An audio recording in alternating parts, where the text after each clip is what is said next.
ભરૂચ જિલ્લાના વાગરા તાલુકામાં આવેલા કોઠિયા ગામના વરસાદી માહોલમાં સાયખા જીઆઈડીસી આવેલી કંપનીઓ દ્વારા છોડવામાં આવતા કેમિકલ યુક્ત પાણીના ખેડૂતોના ખેતરો અને ગામના તળાવોમાં ભળતા ગ્રામજનોમાં આક્રોશ ફેલાયો છે। આ બાબતે ગ્રામજનોએ કલેક્ટરને આવેદનપત્ર આપી રજૂઆત કરી હતી। ભરૂચ જિલ્લામાં 24મી જુલાઈના રોજ વરસેલા મુશળધાર વરસાદને કારણે ગ્રામ્ય વિસ્તારમાં પણ પાણી ભરાવાના કારણે બેટમાં ફેરવાઈ ગયા હતા। ત્યારે આવા વરસાદી માહોલમાં લાભ લઈને અનેક કંપનીઓવાળા ગંદુ અને દૂષિત કેમિકલવાળું પાણી નદી નાળામાં છોડી દેતા હોવાનું અગાઉ અનેક બૂમો ઉઠી છે। ભરૂચ જિલ્લામાં વાગરા તાલુકાના સાયખા જીઆઈડીસીમાં અનેક કંપનીઓ આવેલી છે।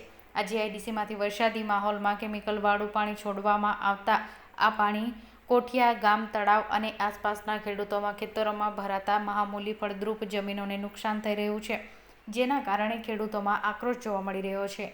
જ્યારે આ પાણી ગામના તળાવમાં પણ ભળાતા અંદર રહેતા જળજીવો અને ગ્રામજનોમાં રોગચાળાનો ભય ફેલાયો છે।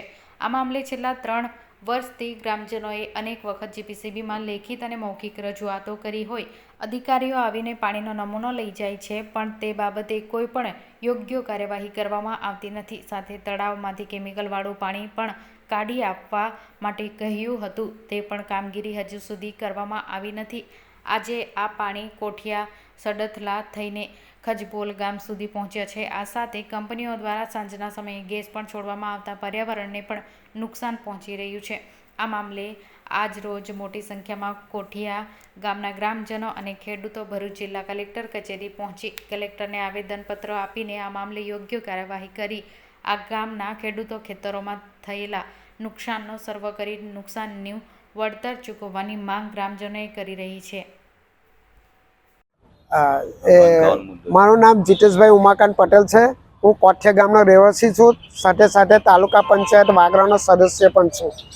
અમારા 23/7 અને 24/7 ભારે વરસાદ પડવાથી અમારી બાજુમાં જીઆઈડીસી સાયખા આવેલી છે, ત્યાંથી પાણીની સાથે કેમિકલવાળું પાણી એટલા પ્રમાણમાં, કદાચ કે મોટી નહેર હોય ને એટલા પ્રમાણમાં કેમિકલવાળું પાણી અમારી સીમની અંદર, અમારા તળાવમાં ગૌચરણ જે અમારો પશુઓ ઘાસચારો ચડે છે ત્યાં આવે છે।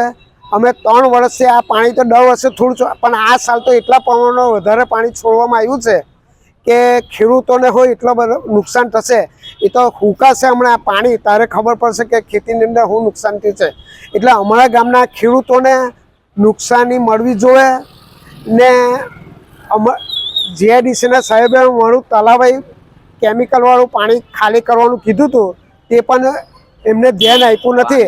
એટલે અમારા ખેડૂતોને નુકસાન મળવું જોઈએ ને સાથે સાથે અમારા ગામની પાણીની પાઇપલાઇન પણ આ જ રસ્તે ગયેલી છે, તો એ પાણી અમારી પાઇપલાઇન હાથે ભળી જશે તો રોગચાળો પણ ફાટી નીકળશે। તો આપ સાહેબને વિનંતી કે અમારી એ માંગણી સ્વીકારશો ને આ જો અમારી 15 દિવસમાં માંગણી નહીં સ્વીકારાય તો કલેક્ટર સાહેબની પરવાનગી લઈને અમે ઉપવાસો બેસીશું।